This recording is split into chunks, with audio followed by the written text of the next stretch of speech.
তোমরা লক্ষ্য করো তো আমরা এই ভাগটা করব কারণ বিশেষ করে ক্লাস 3-র স্টুডেন্টদের ভাগে অনেক সমস্যা। তো এখন থেকে আমরা যদি ভাগগুলো প্র্যাকটিস করি তাহলে ভাগগুলো দেওয়ার কোনো সমস্যা থাকবে না। ঠিক আছে, এখানে দেখো ভাজক হচ্ছে 7 এবং ভাজ্য হচ্ছে 7140।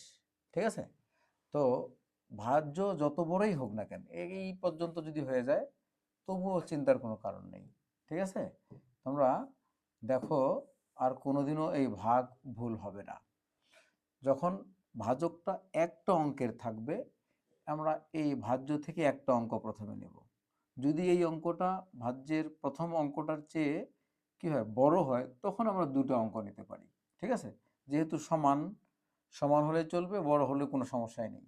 তাহলে সমান হলে আমরা 7কে যদি 7 দিয়ে ভাগ করি তাহলে কত বাদ দেবো? ওখানে 1। 7 1-কে 7। ঠিক আছে, সাথে সাথে মিলে গেলে শূন্য এখানে বসানোর দরকার নাই। আমরা এখন 1 নামাবো, এই যে 1কে নামাবো, 1 নামাই নিলাম।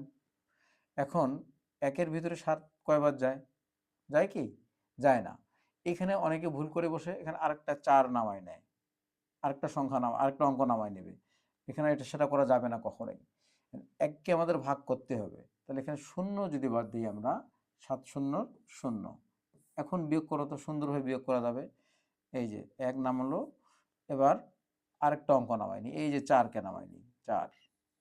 এখন 14 পর্যন্ত 7-এর নামাতে গোনো, 7 2 14। ঠিক আছে, 14 থেকে 14 বিয়োগ করলে কিছু থাকে না, শূন্য নামাই নেব। এখন শূন্যকে কি এমনি এমনি ছেড়ে দেব না, এখানে আমরা আরেকটা শূন্য বাদ দিই, 7 0 0। ঠিক আছে, শূন্য থেকে বিয়োগ করলে শূন্যই। এই যে ভাগফল, বুঝতে পেরেছো?